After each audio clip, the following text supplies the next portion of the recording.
Now on the CTV News at 5, celebrating Darius McDougall and raising the awareness of Darius's Law. Plus, Lethbridge City Council holds its first meeting, and the Canadian Cancer Society plans to reduce lung cancer deaths by 30% over the next decade. Telling your stories. CTV News Lethbridge with Jackie Scantlebury. Good afternoon. Thank you for joining us. A petition has been launched by those close to the family of 6-year-old Darius McDougall. Darius disappeared in September while camping with his family in the Crow's Nest Pass. The petition calls for reforms to Amber Alerts. A ceremony was held Saturday to raise awareness about the petition and celebrate Darius. Our Carson Marsouk was there. Candles were lit and a pathway created to light the way home for Darius McDougall Saturday night in Lethbridge. It's about hope, love, awareness, and we've come together as a community this evening to light the way home for Darius, to show that we will never give up on him or his family. Since his disappearance on September 21st, a petition has been created calling for a reform to Canada's Amber Alert system. No Amber Alert was ever issued, and I realize there's a dangerous gap in our system. Police are unable to issue an alert without a confirmed proof of an abduction, even when a child is at risk. I began this petition so no family has to go through that silence again. An extensive 11-day search for Darius turned up no sign of the Lethbridge boy. Hundreds of police officers and professional search and rescue crews looked day and night for him. Ronnie DeGagne feels there are too many cases of missing people disappearing without a trace. They're vanishing near highways, they're vanishing near borders and national parks. And we fear these are areas that are being exploited by smugglers and traffickers, and we're advocating for national Amber Alert reform. Police must believe a crime has been committed in order to trigger an Amber Alert. Right now in Alberta, it means the missing child must be in danger of serious harm or death, and there's enough information about the child, the abductor, or the mode of transportation, and officials must reasonably expect the child could be returned or the abductor captured. Police have said they don't believe Darius is a crime victim. This is a petition that has that must be given worthy consideration. It must, because situations like Darius are tragic beyond belief. But I think we need law enforcement to weigh in before we move too much forward with changing laws and changing regulations. The online petition has garnered nearly 15,000 signatures. We're optimistic, but there's a long battle ahead and we're going to keep fighting. Well, the family isn't giving up. They're asking the public to sign the petition and share his photo. We're all here for one thing, and that's to bring Darius home. Carson Marsouk, CTV News, Lethbridge. The online petition can be found at change.org. RCMP say they are still gathering tips, but will not say how many they've received. Each tip is being fully investigated. Lethbridge City Council met for their first meeting today. The meeting began with a continuation of Council's organizational meeting that began at the swearing-in ceremony last week. Council also approved the meeting calendar, Deputy Mayor and Acting Mayor schedule. Council members were also appointed to administrative boards, commissions and committees. The rest of the week has been set aside for Council orientation. Lethbridge County Council is officially sworn in, and they have elected a reeve. At the county organizational meeting Friday, members elected Tori Campbell from Division 2 as reeve and John Kubris of Division 4 deputy reeve. This will be Campbell's 5th consecutive year as reeve and Kubris's 4th as deputy reeve. In Cypress County, Dan Hamilton was unanimously elected reeve, a position he's held since 2018.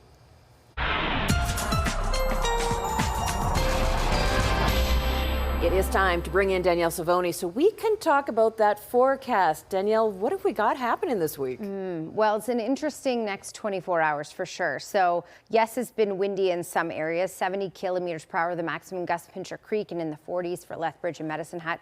This is starting to calm down now and will continue to calm down as we go through the evening hours. 9 degrees right now in Lethbridge. We do have a lot of cloud cover that has been moving its way in.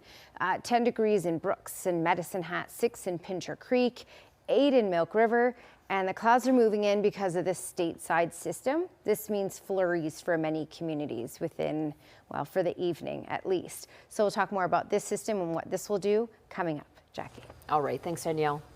The Prime Minister has warned Canadians tough choices and sacrifices will be needed because of American tariffs, so expect deep cuts in tomorrow's federal budget. Abigail Beeman reports. In the pre-budget day new shoe-buying tradition, the finance minister got hands-on at a factory, underlining build Canadian, buy Canadian. The budget tomorrow is all about, it's an investment budget.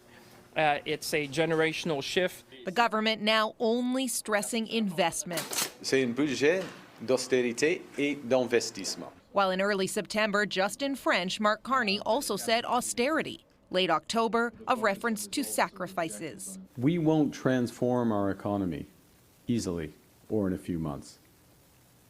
It will take some sacrifices. Pounced on by opposition. All our young Conservatives are fighting for homes, jobs, and hope, and they refuse to sacrifice their future. We will not support an austerity approach. There will be big spending in that budget, which goes against, I think, the logic of austerity. So there is a kind of tension here. Desjardins economists predict the deficit will hit $75 billion. I don't think you can characterize a $75 billion deficit as an austerity budget or austerity deficit. There are obviously unanswered questions about just what is getting cut. Public service jobs most discussed. And the government has also promised to maintain some big-ticket programs and spend more on defense. Austerity will mean different things to different people.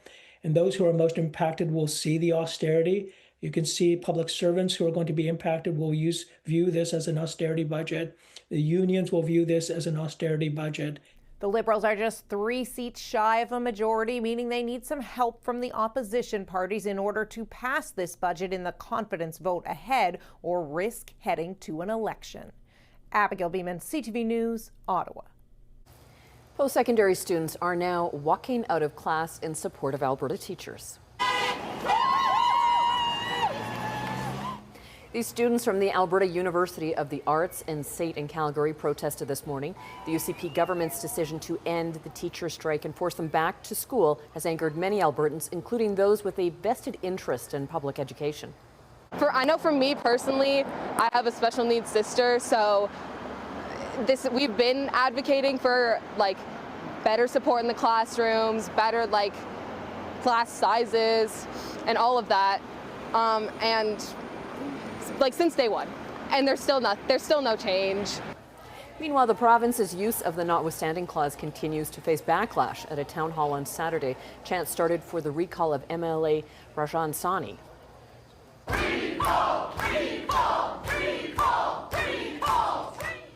A website called Operation Total Recall is tracking the efforts to recall UCP MLAs, including Lethbridge East Nathan Newdorf. Today, Alberta's chief electoral officer approved the recall campaign for Airdrie's Angela Pitt. A recall petition for the education minister has also been approved, with signatures currently being collected. Elections Alberta has asked for millions more in funding to deal with the cost of administering recalls and referendums. The request is being forwarded to the finance minister. Now, in a statement to CTV News, the UCP caucus says the recall process should not be used to overturn democratic elections just because an individual disagrees with government policy. Recalls are meant to address breaches of trust, serious misconduct, or a sustained failure to represent constituents, not political disagreements. Today is the final day for Alberta healthcare workers to cast their ballots in a strike vote. The group of workers, including licensed practical nurses and healthcare aides, contract talks between the Alberta Union of Provincial Employees and Alberta Health Services broke down last month. The union wants increased wages to reflect an increased workload. AHS says it respects the collective bargaining process and it remains at the bargaining table, committed to negotiating an agreement. Voting has just wrapped up. Results are expected to be released Wednesday morning. Well, every wedding anniversary is a new landmark for married couples, but one Lethbridge couple, a husband and wife, is celebrating a major milestone. Alfred and Lorraine Asson are marking 70 years together. Quinn Keenan asked them their secret to a long, happy marriage. Alfred and Lorraine met over 7 decades ago. The two crossed paths at a party on a farm near Brooks. It wasn't long before they got married at a church in Brooks on November 2nd, 1955, and have been going strong ever since. We were at a party. We lived in Brooks, both of us, and we were at a party in the country, And I had gone with one fellow. Then Alf showed up, and I left with him. The couple stuck around Brooks and raised 4 kids together. Alfred was a jack of all trades, being a carpenter and a farmer, while Lorian spent 40 years practicing as a registered nurse. They moved to Lethbridge in 1997 to retire and have been here since. The pair have also traveled the world, seeing Japan, Norway, road tripping around the United States, and much more. And then we were in Sweden one winter, and then we went to Japan and China for a month, 1 year. So then we traveled across Canada a couple of times in a motorhome down the States. And, yeah. We've done a lot together. The couple know it's not every day someone celebrates 70 years together as a married couple.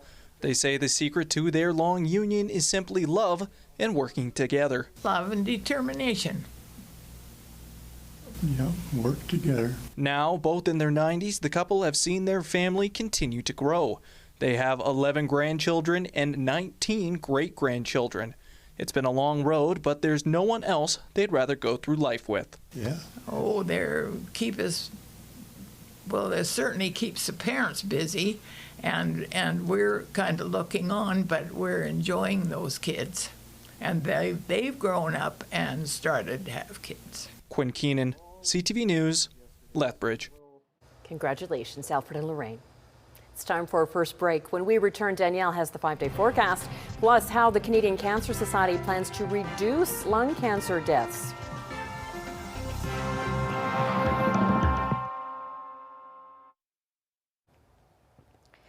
All right, your Skycam facing southwest. Yes, some clouds have rolled in.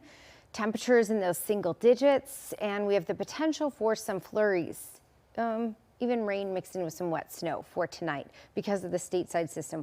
We'll talk about that a little bit. Just a moment here. 8 degrees was the high so far in Calgary. Double digits, though, Regina and through Saskatoon, Winnipeg over to Thunder Bay, and much of southern Ontario and southern Quebec there.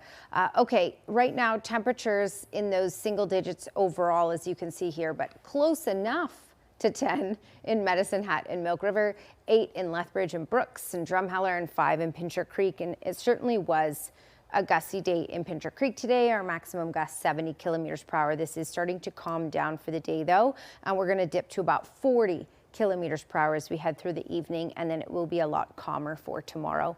Calmer, we're looking at 15 to 20 kilometers per hour in Lethbridge and Medicine Hat for tomorrow, and Calgary included in that. So calmer winds tomorrow. And, well, the first wave of the system will clear out anyway. We'll get some sunshine. It will be a nice day tomorrow. There is a stateside system, though, and that's going to push in a little bit of moisture to the far south for tonight. It looks like, though, by tomorrow, it will just coast just to the south of us. So I'm going to show you that in the hour by hour here. So for tonight, we're going to see a couple pockets peek into the far south. May start off as some rainfall and then switch over into some snowflakes. We're not looking at huge amounts. This is fairly isolated as well, and it mainly falling while you're sleeping. So nothing really to worry about other than the roads may be a little slick in the overnight hours and early in the morning. Then this clears out and stays mainly stateside tomorrow, which is good news. But then we have another wave that will push its way on in on Wednesday.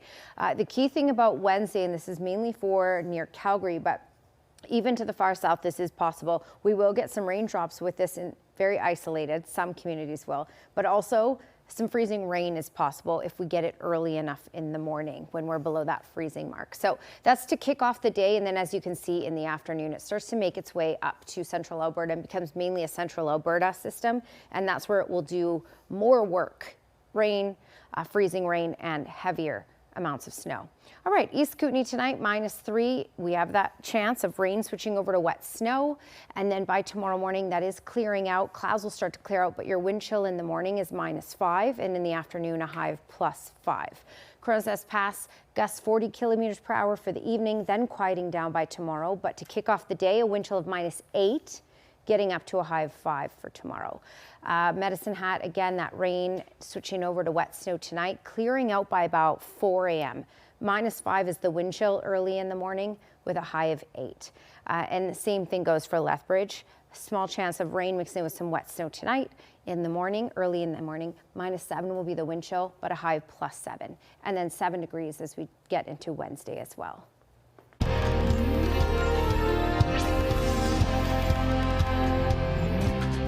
The Canadian Cancer Society has launched a national plan to cut lung cancer deaths by 30% over the next decade. Kevin Green reports. Lung cancer remains Canada's deadliest cancer. The Canadian Cancer Society says that needs to change, and in a new action plan outlines 4 priorities to do that.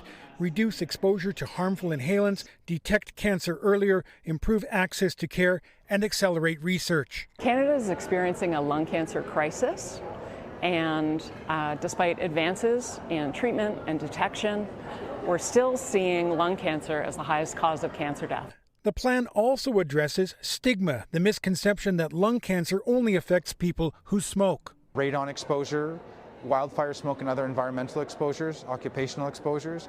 Really, when we looked at the action plan, it's the things you breathe that can cause cancers that we're trying to help people work against.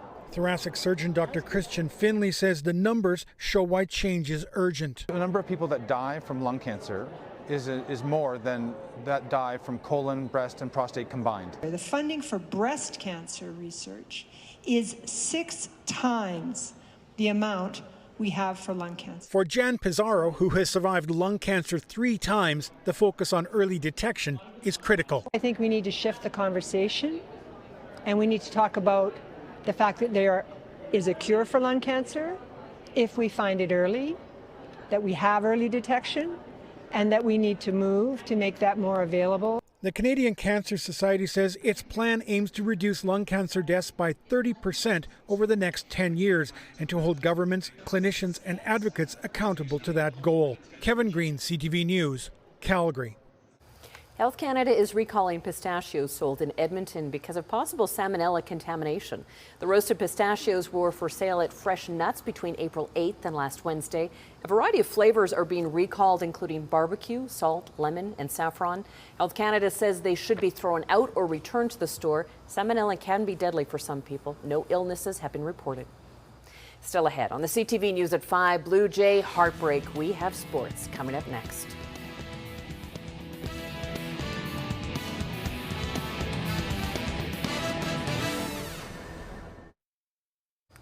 The Lethbridge Hurricanes had a light weekend with just one game. They were hosting the Tri-City Americans, making their only trip to the Windy City this weekend. Lethbridge held a 2-1 lead early in the third before Tri-City's Cruz Pavo scored to even things up. Now the home side would get back in front thanks to Carson Adair's second of the season just a few minutes later.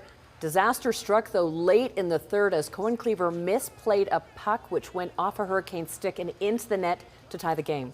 But in overtime, the Canes would get the last laugh. Shane Smith fired home a wrister for a 4-3 overtime win, and that snaps a Canes 4-game losing skid. Medicine Hat Tigers, they were back in Alberta after a 6-game BC road trip.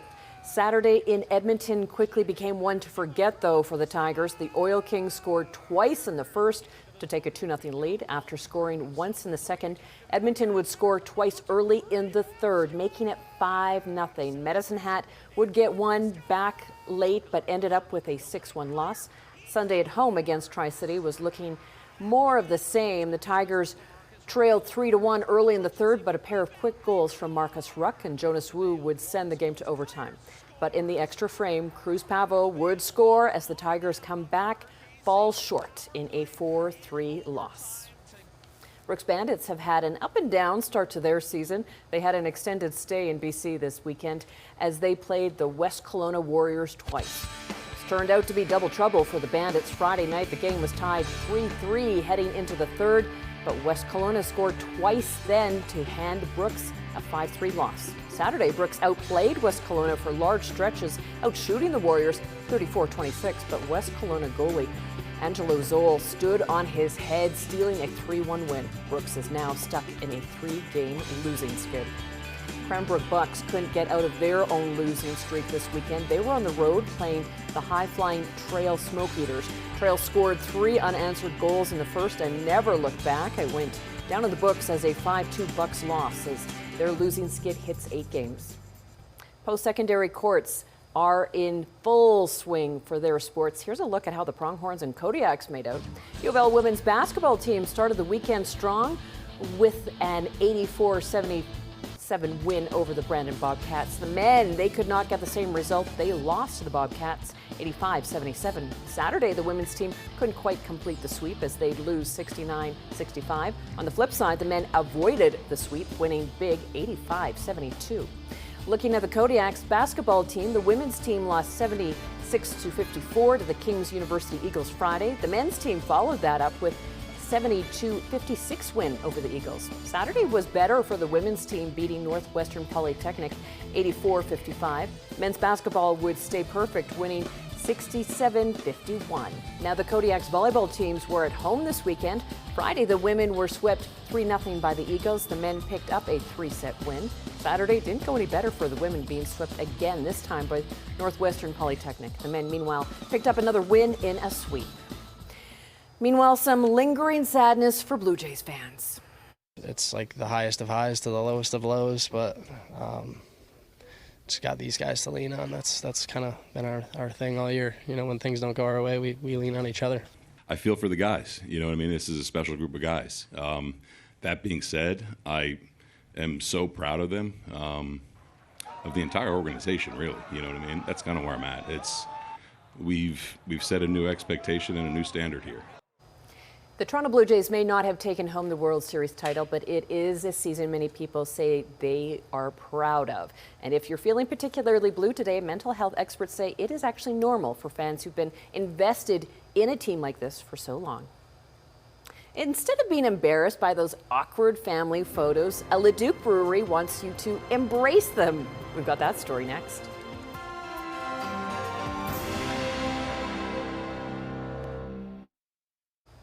Leduc Brewery is giving people the opportunity to make the most of awkward family photos. For the cost of a donation, people can walk in and pose however they want, some sporting matching outfits and embracing the candid moments.